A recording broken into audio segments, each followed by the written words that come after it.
Hello जी, कैसे हैं आप सभी लोग? उम्मीद करती हूँ अच्छे होंगे। मैं भी अच्छी हूँ और स्वागत करती हूँ आप सभी लोगों का अपने इसके ब्लॉगर में। तो ये है शिवरात्रि के दिन का ब्लॉग, जो हम लोग मंदिर गए थे, मैं और मेरे हस्बैंड। तो ये दोपहर में लगभग हम लोग गए थे, 2-3 बजे गए थे। क्योंकि उस टाइम पे क्या होता है ना कि मंदिर से बारात जो निकल चुका होता है ऐसे मार्केट में घूमने के लिए, उसके बाद उस टाइम पे ना खाली होता है मंदिर, थोड़ा दर्शन हो जाता है। नहीं तो सुबह से सुनी उस दिन कि सुबह से 12 बजे तक बहुत लंबी लाइन थी और हम लोग गए थे 2-3 बजे, तो अच्छे से दर्शन हो गया। तो ये हम लोग अंदर दर्शन करके आ गए शिव जी का, और यहाँ पे नंदी गाय हैं, वहाँ दर्शन कर रहे हैं। उसके बाद फिर हम लोग निकल जाते हैं बहुत जल्दी, क्योंकि जो बारात है शंकर भगवान का वो भी अब आने ही वाला था, तो इसलिए थोड़ा सा जल्दी हम लोग दर्शन करके निकल जाते हैं।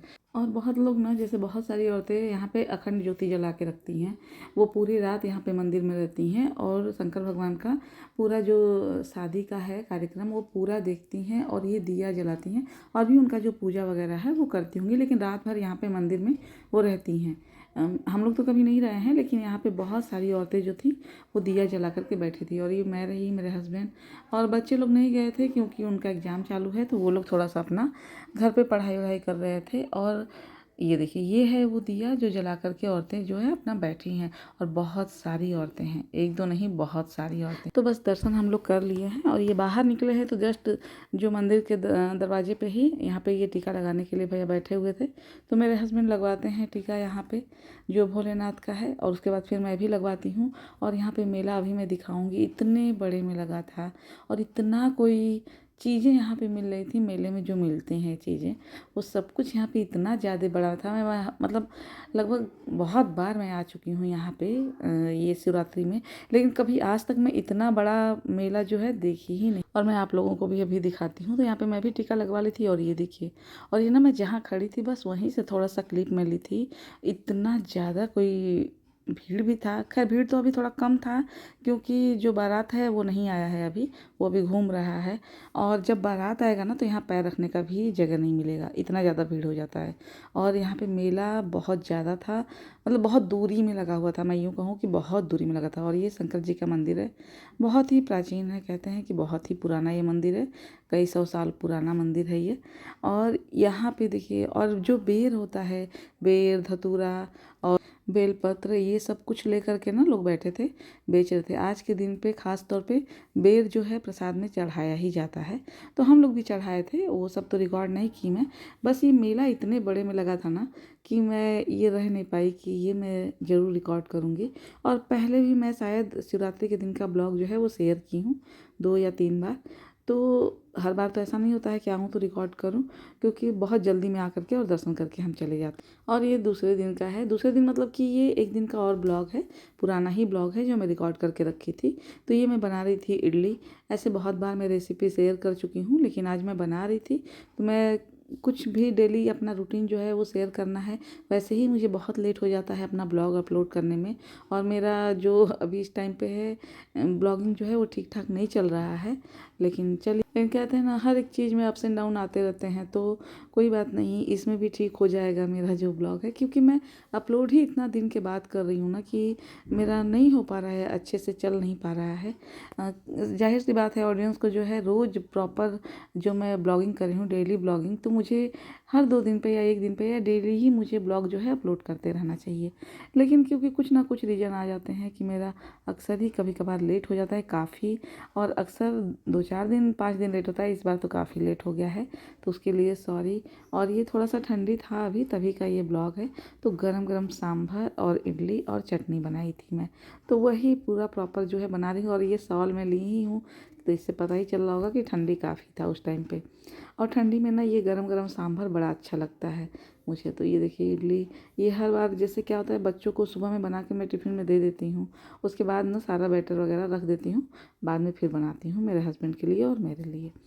तो यही मैं बना रही थी। अब मुझे ये भी आज मैं वॉइस ओवर कर रही हूँ, ये इतना पुराना है ये ब्लॉग, मुझे मालूम नहीं है कि बच्चों का स्कूल था भी कि नहीं था, कि वो घर ही पे थे, मुझे अभी भी याद नहीं आ रहा है ये बात।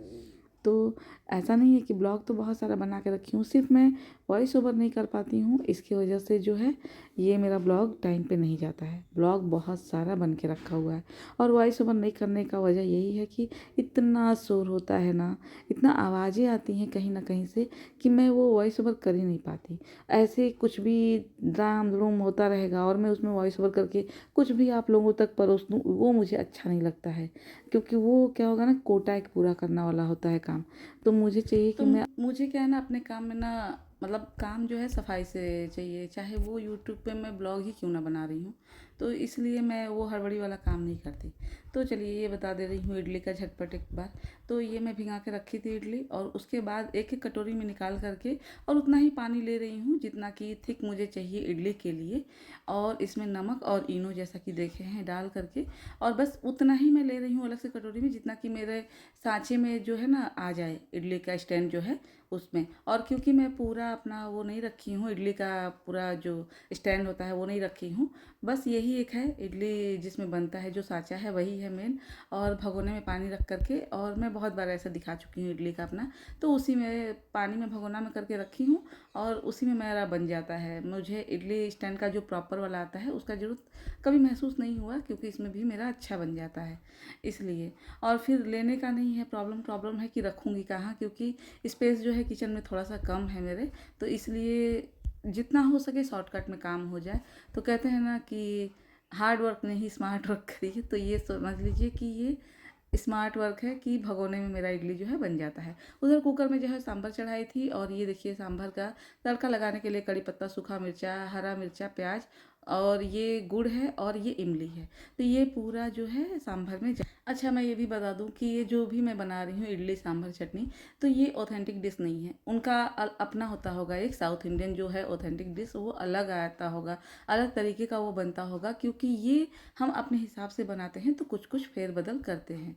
हमारी तरफ का भी, नॉर्थ इंडिया का भी जो डिश है, उधर साउथ इंडिया में कुछ लोग बनाते होंगे तो अपने हिसाब से फेरबदल करते होंगे, या फिर वैसे भी बनाते होंगे। तो ये देखिए ये है जो इडली बना हुआ है, और प्रॉपर बहुत ही स्पंजी तैयार होता है एकदम, ऐसा नहीं लगेगा कि ये चावल का नहीं है या उड़द दाल का नहीं है, ये बहुत ही अच्छा टेस्ट है। तो मैं हर बार जो है इसी का बनाती हूँ, सूजी वाला ही इडली बनाती हूँ मोस्टली क्या, मैं कभी भी आज तक चावल वाला बनाई ही नहीं हूँ, ये सूजी वाला ही बनाती हूँ, मुझे अच्छा पड़ता है ये।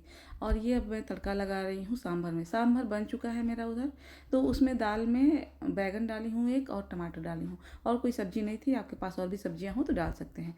तड़के के लिए तेल ली हूँ, उसमें ली हूँ राई, कड़ी पत्ता, सूखा मिर्चा, और उसके बाद ये प्याज डाल दूँगी और इसको भुनना है। तो कहते हैं ना, देखिए हमारा कोई भी डिश हो ना, हम किसी से कुछ सीखते भी हों या फिर यूट्यूब पे, नेट पे कुछ भी देखते हैं, कोई डिश देखते हैं, तो उसको जब हम अपने घर में ट्राई करते हैं ना, तो थोड़ा सा उसको चेंज कर लेते हैं अपने हिसाब से।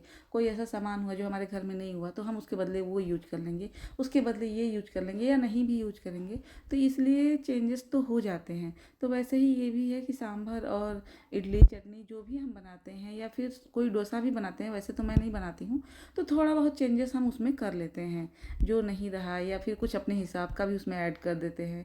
जैसे कि मैं साउथ में खाई हूँ जो डोसा है, उसमें कभी भी काजू पनीर ये सब नहीं जाता है, लेकिन यहाँ पे जब यूपी में कोई भी रेस्टोरेंट में खाएंगे तो वो एक मेन्यू मिलता है कि पनीर डोसा लेंगे, सादा डोसा लेंगे, मसाला डोसा लेंगे, और जो और भी स्पेशल डोसा होता है उसमें काजू वगैरह आता है, काजू किशमिश सब होते हैं। तो ये होता है अपने तो वही है कि जो जहाँ का डिश है वहाँ पे तो प्रॉपर बनता है, लेकिन बाकी जगहों पे अगर हम कुछ उसको ट्राई कर रहे हैं तो अपने हिसाब से हम उसको बना लेते हैं। कुछ ये नहीं है तो ये डाल के, ये नहीं है तो ये डाल के हम बना लेते हैं, कोई भी डिश होता है तो वैसे ही है कि ये जो डोसा या इडली जो भी हम बना रहे हैं घरों में, तो ये ऑथेंटिक नहीं है, ये हमारा वर्जन है, यूपी स्टाइल है समझ लीजिए। तो और ये सांभर में तड़का लगा दी हूँ, और ये ना थोड़ा सा इसमें पानी क्योंकि ऊपर से डालती हूँ, गाढ़ा भी बहुत जल्दी होता है तो इसको थोड़ा सा खौलाते हैं, और गुड़ डालूंगी, उसके बाद इसमें इमली डालूंगी। और जो सांभर का टेस्ट है ना, वो खट्टा मीठा नमक, मतलब नमकीन, ऐसा वाला टेस्ट ज़्यादा अच्छा लगता है। किसी किसी को नहीं भी पसंद आता है मीठा, लेकिन मुझे अच्छा लगता है। मेरे परिवार में सभी लोग खा लेते हैं, मतलब कि मेरे बच्चे, हस्बैंड, सभी लोग खा लेते हैं, सबको पसंद आता है। और ये देखिए इतनी अच्छी इडलियाँ जो है ना, फूली फूली बनती है ना, मैं क्या बताऊँ। और नीचे वाले सांचे में कभी भी इडली मैं नहीं मतलब बैटर नहीं रखती हूँ, क्योंकि उसमें पता नहीं कैसे पानी भर जाता है, तो वो कई बार मेरा पहले ख़राब हो चुका है। तो नीचे वाला जो साँचा है तीनों मैं छोड़ देती हूँ इडली का। और ये जो है ढक्कन, ये हमेशा मुझसे खो जाता है, क्योंकि जो मेरा रैक है, मेरा जो ये चूल्हा है, दोनों ब्लैक है, और कहीं भी रख के ना ये ब्लैक में ब्लैक ना मिक्स हो जाता है। मुझे बहुत देर देर तक, बहुत पहले तो मैं कितनी बार इसको खोजती रह जाती थी, और ये इसके बिना काम चलता नहीं, क्योंकि इसको उठा करके जो ये साँचा है इसको भगोने में रखना और निकालना काफ़ी आसान पड़ता है, इसलिए। तो ये मैं बहुत ध्यान से अब रखती हूँ, लेकिन उसके बाद भी, रखने के बाद भी बहुत ध्यान से कभी कभी ये मिस्टेक हो जाता है कि मुझसे कि ये खो जाता है। और ये देखिए सांभर जो है फाइनली बन के तैयार हो गया है, और बहुत टेस्टी, बहुत यम्मी। अगर ऐसे भी आप बना रहे हैं, और अगर आप नए हैं, नहीं आता है बनाने, तो ऐसे इडली सांभर चटनी बनाइए, बहुत ही अच्छा और यम्मी बन के तैयार होता है। और ये इमली में भिंगा के रख दी थी, क्योंकि बीज वाला है, इसको थोड़ा सा टाइम लगता है फूलने के लिए। तो ये इमली का जो पल्प है मैं सांभर में डाल दूँगी। जैसा कि देखें गुड़ पहले ही डाल चुकी हूँ, और ये पल्प जाएगा तो उसके बाद फिर खट्टा मीठा बहुत अच्छा टेस्ट आएगा इसका। और फिर उसके बाद नाश्ता जो है मेरे हस्बैंड को दूँगी, मैं लूँगी, और बच्चे क्योंकि स्कूल जा चुके हैं तो उनको तो दे चुकी हूँ, लेकिन वो आएंगे स्कूल से तो भी खाएंगे इडली, क्योंकि उनको इडली और ये डोसा, साउथ इंडियन डिश उनको बहुत पसंद आता है। और ये मैं टेस्ट करने के लिए थोड़ा सा निकाली हूँ कि नमक वगैरह खट्टा मीठा सब बराबर है कि नहीं है, इसलिए। और ये देखिए बहुत अच्छा, बहुत टेस्टी बन के तैयार हुआ था, और मुझे अब देख के मन करा कि मैं एक दिन और बनाऊँ। और ना बहुत सारी चीज़ें ऐसे बनती रहती हैं, लेकिन ऐसा ज़रूरी नहीं है कि डेली जो है ब्लॉग में रिकॉर्ड करूँ ही। तो ये देखिए ये सांभर हो गया है। यहाँ पे इडली जो है लास्ट बैच जो है बन के तैयार हो रहा है, और ये कटोरा एकदम खाली, मतलब कि पूरे कटोरे का जो है इडली बन के तैयार हो चुका है। मतलब कि जितना भी मैं सूजी जो है मिक्स की थी, पूरे का मैं बना चुकी हूँ इडली, और काफ़ी बन जाता है एक पैकेट, मतलब कि 200 ग्राम जो होता है सूजी, उसमें काफ़ी इडलियाँ जो हैं बन के तैयार हो जाती हैं। तो ये रहा हमारा नाश्ता, और हम लोग अब नाश्ता भी कर लेंगे। तो बस यही छोटा सा मेरा ब्लॉग था, आप लोग को कैसा लगा ज़रूर बताइएगा, और लाइक शेयर सब्सक्राइब करना ना भूलिएगा। मिलते हैं अगले ब्लॉग में, और ऐसे ही कुछ अच्छी सी डिश बना करके मैं अगले ब्लॉग में आप लोगों से ज़रूर मिलूँगी। और हाँ, ये मार्च में बहुत अच्छे अच्छे ब्लॉग आप लोग को जाने वाले हैं, तो बने रहिए मेरे ब्लॉग में।